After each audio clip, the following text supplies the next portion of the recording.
Existe algo extraño ocurriendo con los ángeles en todo el planeta. En el complejo tejido del universo hay un orden de seres que evade la red de nuestros empeños científicos y del pensamiento racional. Los ángeles residen en el límite de la existencia humana, desde la creación de los mundos hasta la prisión de Satanás en el libro del Apocalipsis. Los ángeles están ahí, asistiendo, observando y dando forma al propio curso de la historia. Estos mensajeros celestiales son protectores, emisarios y ministros, y su esencia desafía los límites de la comprensión humana. Los ángeles, tal como se han representado a lo largo de los tiempos, no son puramente etéreos ni completamente entendidos. Constituyen una mezcla paradójica de lo familiar y lo insondable. A menudo los imaginamos como criaturas extrañas o incluso como seres delicados y adornados. Sin embargo, se ha observado que los ángeles inician sus mensajes con la frase «no temas» o «no tengas miedo». Esta expresión aparece frecuentemente en las Escrituras cuando los ángeles son enviados por Dios para entregar mensajes a las personas. La presencia de un ángel solía ser abrumadora y aterradora para aquellos que la experimentaban, por lo que era necesaria tal introducción tranquilizadora. Por ejemplo, en el Evangelio de Lucas, un ángel se aparece para anunciar el nacimiento de Jesús diciendo: «No temáis, pues os traigo buenas nuevas de gran alegría que será para todo el pueblo». Lo vemos en Lucas 2, versículo 10, cuando el ángel Gabriel se presenta ante María para anunciar que ella dará a luz a Jesús. Dice: «No temas, María, pues has hallado gracia ante Dios». Esto se encuentra en Lucas 1, versículo 30. En el Antiguo Testamento, cuando un ángel habla con el profeta Daniel, comienza con palabras similares como «No temas, Daniel», en Daniel 10, versículo 12. La repetición de «no temas» en los encuentros con ángeles sugiere que su aparición no era solo sobrenatural, sino también que sus mensajes eran de tal magnitud que podrían causar miedo. La Biblia nunca menciona que los ángeles dejaron de existir después de los días de los profetas o cuando se escribió la Biblia. Por el contrario, nos revela en el libro del Apocalipsis que habrá más actividad angélica en los últimos días. El libro del Apocalipsis menciona ángeles más que cualquier otro libro en la Biblia. El Apocalipsis es un libro profético que incluye numerosas referencias a ángeles y sus actividades en los eventos del fin de los tiempos. Los ángeles son presentados como mensajeros, ejecutores del juicio de Dios y adoradores. En el libro del Apocalipsis vemos ángeles sirviendo como protectores, reuniendo a los elegidos y supervisando la naturaleza. Un ángel tiene poder sobre el fuego en Apocalipsis 14, versículos 2 a 18, mientras que otros controlan las aguas y la tierra en Apocalipsis 16, versículo 5. Vemos a 3 ángeles predicando el Evangelio eterno en Apocalipsis 14. Ángeles anuncian juicios inminentes y la caída de Babilonia en Apocalipsis 14, versículos 6 a 8. 7 ángeles derraman las copas de la ira de Dios, que son las últimas plagas, en Apocalipsis 16, versículos 1 a 17. 7 ángeles tocan las trompetas que traen plagas y juicios, en Apocalipsis 8, versículos 6 a 13. Un ángel libera langostas demoníacas del abismo en Apocalipsis 9, versículo 13. Otro ángel encierra a Satanás por 1000 años en Apocalipsis 20, versículos 1 a 3. Ángeles sellan a los siervos de Dios en sus frentes en Apocalipsis 7, versículos 2. Ángeles, liderados por Miguel, se involucran en guerra contra fuerzas demoníacas en Apocalipsis 12, versículos 7 a 9. Ángeles custodian las puertas de la Nueva Jerusalén y las abren en Apocalipsis 21, versículo 12.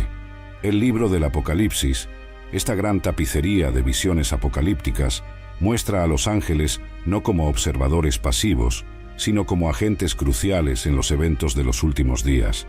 Es como si, en el clímax del caos del mundo, cuando la humanidad está atrapada por los estertores de su caída final, la actividad de estos seres celestiales se volviera más pronunciada.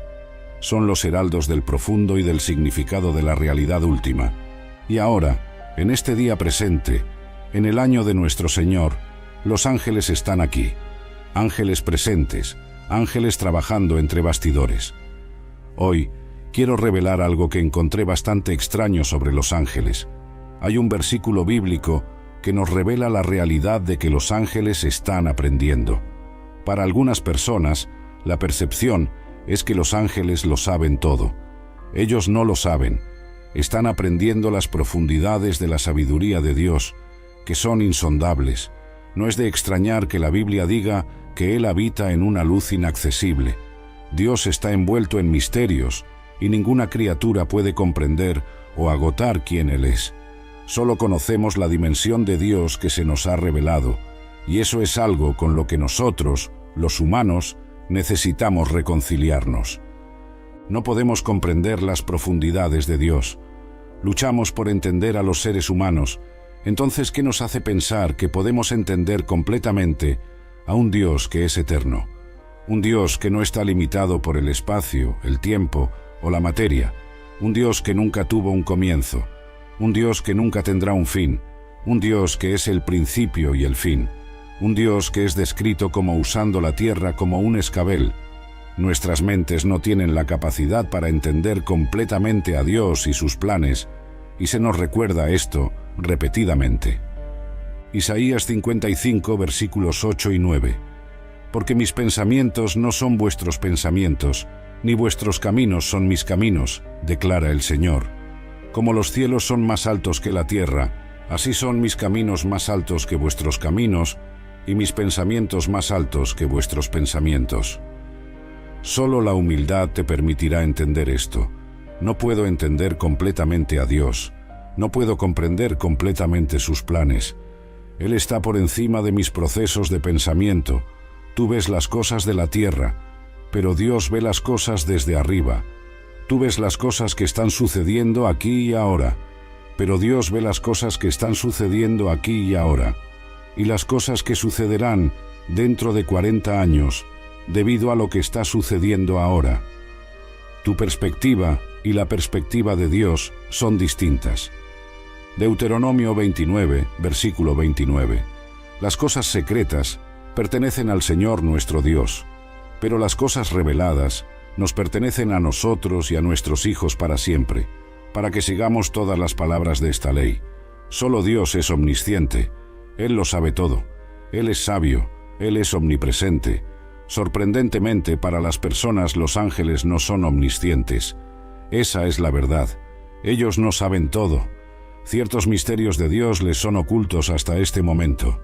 Los ángeles no pueden dar la descripción perfecta de quién es Dios. ¿No te sorprende que estas criaturas eternas de la creación de Dios estén aprendiendo? Los ángeles han visto tantas cosas a lo largo de la historia de la humanidad. Han observado la propia historia de la humanidad desplegarse ante ellos. Asistieron a la propia creación de la humanidad cuando Dios dijo, hágase la luz, y hubo luz. Cuando Dios dijo, haya un firmamento en medio de las aguas, y separe las aguas de las aguas, ellos estaban observando. Cuando Dios dijo, reúnanse las aguas debajo del cielo en un solo lugar, y aparezca lo seco. Y así fue, ellos estaban observando. Cuando Dios dijo, produzcan las aguas seres vivientes y aves que vuelen sobre la tierra en el firmamento del cielo, ellos estaban observando. Cuando Dios dijo, produzca la tierra seres vivientes según su especie, ganado, reptiles y bestias de la tierra según su especie, ellos estaban observando. Los ángeles estaban observando cuando Dios creó al hombre a su imagen. Estaban observando cuando la humanidad cayó y fue expulsada del jardín del Edén, y un querubín fue colocado al este del jardín del Edén con una espada llameante para guardar el camino al árbol de la vida. Los ángeles estaban observando cuando se abrieron las compuertas del cielo y solo 8 personas en todo el mundo sobrevivieron en el arca de Noé. Estaban observando cuando el Señor hizo llover azufre y fuego sobre Sodoma y Gomorra.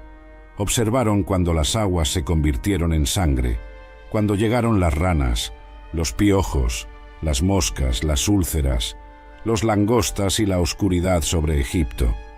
Y han estado observando a ti y a mí. La Biblia nos dice esto. Están aprendiendo. Primera de Pedro 1, versículos 10 a 12, habla acerca de esta salvación. Los profetas que profetizaron acerca de la gracia que os sería dada, indagaron e investigaron diligentemente, buscando conocer qué persona o tiempo indicaba el Espíritu de Cristo que estaba en ellos, al predecir los sufrimientos de Cristo y las glorias después de estos. Les fue revelado que no se servían a sí mismos, sino a vosotros, en las cosas que ahora os han sido anunciadas por aquellos que os han predicado el Evangelio por el Espíritu Santo enviado del cielo, cosas en las cuales los ángeles desean mirar. Varios profetas fueron inspirados por Dios para hablar sobre el Mesías, para redimir a toda la raza humana del pecado. Vieron esta visión gloriosa en el Espíritu y se esforzaron mucho por saber cuándo y cómo sucedería todo, pero no obtuvieron el cuadro completo. Los profetas solo vieron destellos, solo lo que Dios permitió que vieran. Considerando esta salvación, cuando miramos las profecías del Antiguo Testamento, abarcan miles de años, y Pedro está dejando en claro al cuerpo de Cristo, a ti y a mí, que estas profecías no fueron compuestas por meros hombres, sino que fueron inspiradas por el autor de la Biblia, el Espíritu Santo. En los 39 libros del Antiguo Testamento hay más de 100 profecías mesiánicas, y Jesús cumplió cada una de ellas. A través de la venida de Jesús, uno de los mayores misterios de la Biblia fue cumplido, el misterio de la salvación. No hay forma de que un hombre haya escrito la Biblia. La precisión de la profecía bíblica es asombrosa. Los profetas del Antiguo Testamento vivieron bajo la ley, pero tuvieron un vislumbre del maravilloso futuro que tú y yo podemos y estamos viviendo hoy. Incluso los ángeles del cielo eran solo espectadores de estos grandes eventos. Nuestra salvación y redención fueron mantenidas como un misterio, incluso de los ángeles. Solo podían observar cuán grande es el amor de Dios por la humanidad. Esta es una verdad increíble, una razón para celebrar el don de nuestra salvación por medio de Jesucristo. Los ángeles desean comprender la gracia, la misericordia, el amor y la fe de nuestra salvación. Están observando. Romanos 16, versículo 25, habla de aquel que es poderoso para afirmaros según mi evangelio y la predicación de Jesucristo, según la revelación del misterio que fue mantenido en secreto desde tiempos eternos. El misterio de la salvación, aunque los profetas preguntaron a Dios sobre su plan para la humanidad, Dios lo mantuvo oculto de ellos y también de sus ángeles. Nosotros somos testigos y estamos experimentando estas cosas que Dios mantuvo en secreto desde la fundación del mundo. Los ángeles esperaban con gran expectativa saber cuál era el plan supremo de Dios para la humanidad. A nosotros es a quienes Él se lo ha revelado. Aunque los ángeles presenciaron la redención del hombre cuando Dios la llevó a cabo, la Biblia solo puede describir que ellos desean mirar en estas cosas. Esto se debe a que no se les permitió formar parte del plan de Dios para la humanidad. Los profetas, quienes también preguntaron a Dios sobre la redención del hombre, fueron recordados de que recibieron un mensaje de esperanza para la generación venidera, que somos nosotros. Somos aquellos que viven en lo que una vez fue un misterio. Está claro que los espíritus que gobiernan esta era, mencionados en 1 Corintios 2, versículo 8, no comprendieron el significado de la crucifixión de Cristo. Por lo tanto, parece razonable que el plan de Dios se mantuvo en secreto, incluso de los ángeles que le eran fieles. Hebreos 11, versículos 13, 39 y 40, hablan de todos estos que murieron en fe, sin haber recibido las promesas, pero habiéndolas visto de lejos y habiéndolas saludado, y confesado que eran extranjeros y peregrinos en la tierra. Y todos estos, aunque tuvieron testimonio por la fe, no recibieron lo prometido. Dios proveyó algo mejor para nosotros, para que ellos no fueran perfeccionados aparte de nosotros. Hebreos 11 y 1 de Pedro 1, versículos 10 a 12, casi nos hacen sentir lástima por los profetas, pues vieron la gracia de la cual disfrutamos, pero ellos mismos nunca la vivieron. El misterio de la salvación, mi amigo, no tomes tu salvación a la ligera. Se nos instruye trabajar en nuestra propia salvación con temor y temblor, no para trabajar por la salvación, sino para trabajarla. En otras palabras, una vez que estás salvado por la gracia, toma tu salvación seriamente. Es un gran regalo que incluso los ángeles desean inspeccionar. Los ángeles quedaron completamente asombrados de que Jesús, siendo el Hijo de Dios, pudiera venir a nosotros en forma humana y soportar tanta persecución para salvarnos eternamente. Reflexionaron sobre los sufrimientos que Cristo soportaría y la gloria que seguiría a través de la redención. Nosotros nos convertimos en herederos de Dios y coherederos con Cristo, pero los ángeles están lejos de esta realidad. Romanos 8, versículo 17, muestra que los ángeles no fueron creados a imagen y semejanza de Dios. Ellos no poseen el Espíritu Santo. Fueron creados solo como seres inmortales. Por lo tanto, están aprendiendo sobre Dios a través de nosotros, porque somos hijos e hijas de Dios por adopción. Somos el templo de Dios, y el Espíritu Santo reside dentro de nosotros. Es una gran bendición y privilegio que Dios eligió glorificarnos cuando éramos los menos merecedores de tal reconocimiento eterno. Recibimos la gloria eterna y podemos acercarnos a Dios como nuestro Padre. Los ángeles no tienen esos privilegios, así que se maravillan con el amor multifacético de Dios por nosotros. Nunca olvides el amor de Dios por ti.